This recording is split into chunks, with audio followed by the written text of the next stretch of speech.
Hello there everyone, Ashnflash here, and welcome on into a LEGO Star Wars 2024 summer set reveal video. Today we are looking at a bunch of sets launching on June the 1st, as well as the advent calendar, which is super exciting. It ties into some of these sets. So without further ado, let's go ahead and let's get started with the very first set here, which is set number 75373. This is the Ambush on Mandalore Battle Pack. This is going to be retailing for $19.99 USD or $24.99 Canadian, and I really love the look of this set. To me, it feels like such a substantial build for a battle pack. I really love it a lot.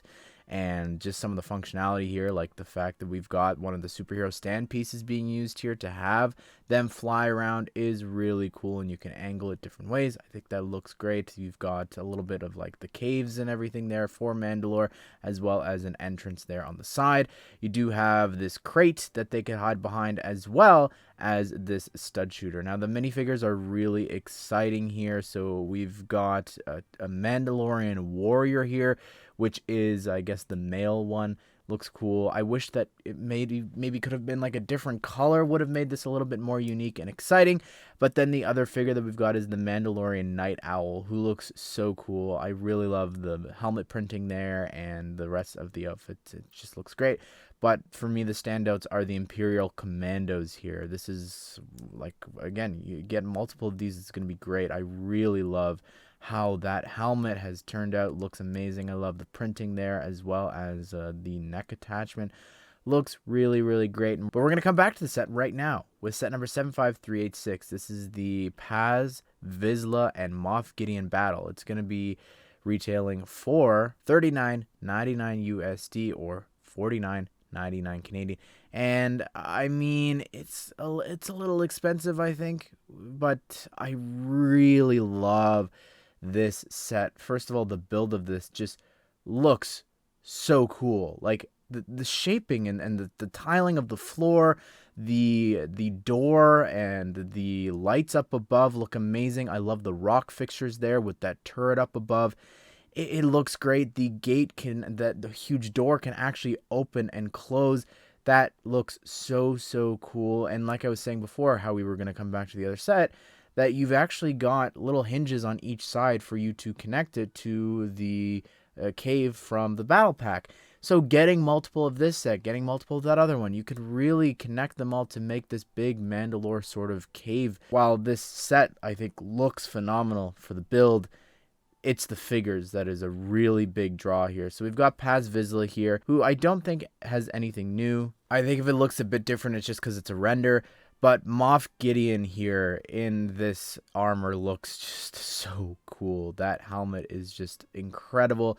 The torso printing, the leg printing, so darn cool. And if you saw, he's also spotted on top of the turret. He's got a brand new face there. I think that skin color also works so much better for him.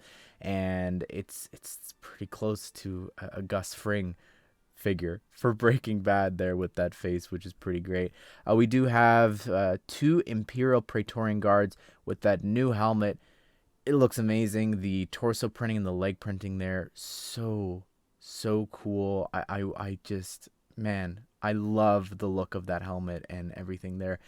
This is a phenomenal set, albeit just a smidge expensive, I think. But moving on now to the next set, which is set number 75390. This is the Luke Skywalker X-Wing Mech. It's going to be retailing for $15.99 USD, and that will be $19.99 Canadian. I personally think that this is a really cool concept in terms of, like, it's not an extension of Luke. It's not, an orange outfit or anything. It is an X-Wing mech. I don't know. I like it. I'm sorry. I really do. I think that it's a fun concept. Just having those wings in the back is just so wacky, but the whole color scheme and design of this, I think, is so cool. I love the rebellion symbol there on the chest with that 2x2 tile, as well as the blaster in one hand and then the lightsaber in the other. It's going to go great to fight against Vader from last year. The figure is the Luke that we've been getting in a couple of different sets, but with the difference here from the UCS being that he does not have the arm printing.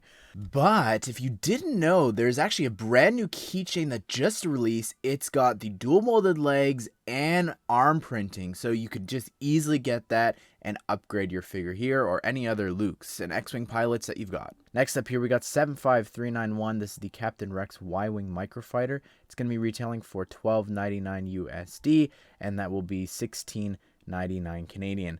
I think that this is really crazy. Again, just the fact that we've got Rex in a cheap set like this. First of all, like, I feel like this is the first to get this phase 2 Rex, or just Rex in general, in such a cheap way is awesome. Like, it's so exciting. It's just, I can't wait to get this figure from the big UCS vendor. I know that that's going to upset a lot of Star Wars fans, and I definitely understand that. I do, but I also think that he's just such an important character that he should be appearing in more and more sets. And he looks great, obviously. I love the pauldron, I love the helmet and the torso, the legs. And I believe people have said that the head is supposed to be the same as the other one. So the Y-Wing, though, looks great. I really love the color of it. That bright blue looks amazing. And I just think that it's really interesting that we are getting this as a set, because a lot of times with Microfighters, they usually are smaller versions of existing vehicles and different things. The only other time I think that I could think of a set that like didn't have anything before it for a Microfighter was the Bantha. Like, there's no larger version of that, but even then, it's not the same as a vehicle in an iconic ship like this, like the Y-Wing. So hopefully that means that we're going to get something from Clone Wars maybe next year with this design.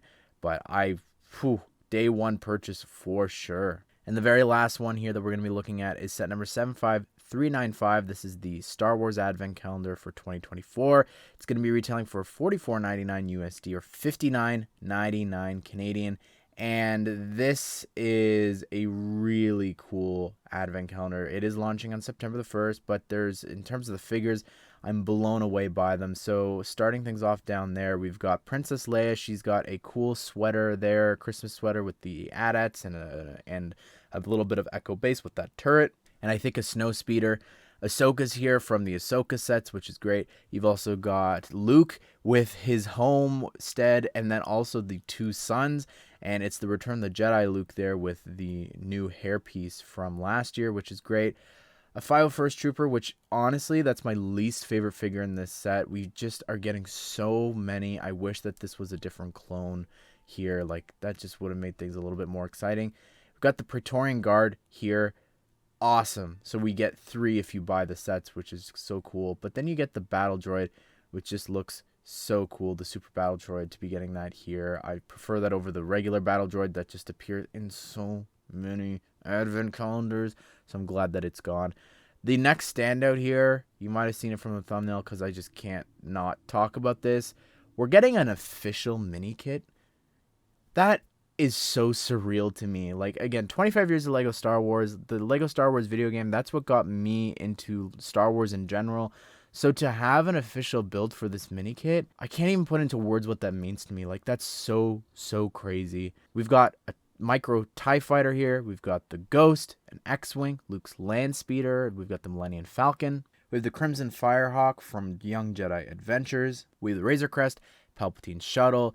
We've got one of the Jedi shuttles there, a Y-Wing. We've got a Mandalorian Starfighter, Jabba the Hutt's sail barge, Vader's castle, a U-Wing from Rogue One, which is great to see here, the Venator class cruiser, as well as Starship there, okay, and an AT-AT.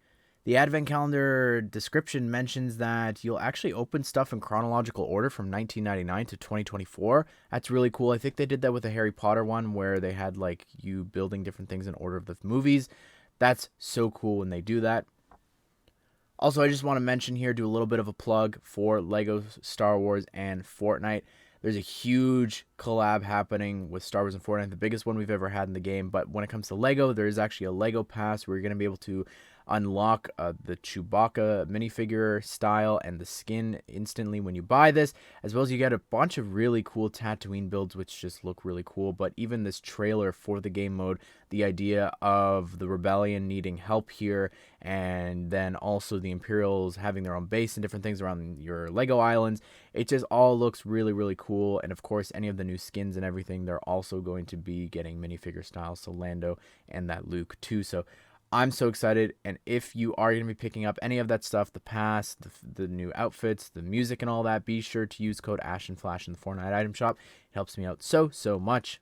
But anyways, everyone, I'd love to hear your thoughts on what you think is the best set here. What are you most looking forward to? Be sure to subscribe, turn the bell notification so you don't miss out on future LEGO Star Wars set reveals, because we've already seen other August sets, and maybe, you know, any day now we could see the rest of the August stuff. But I hope you guys did enjoy this video. Hope you all have a great day. I will see you all in the next one.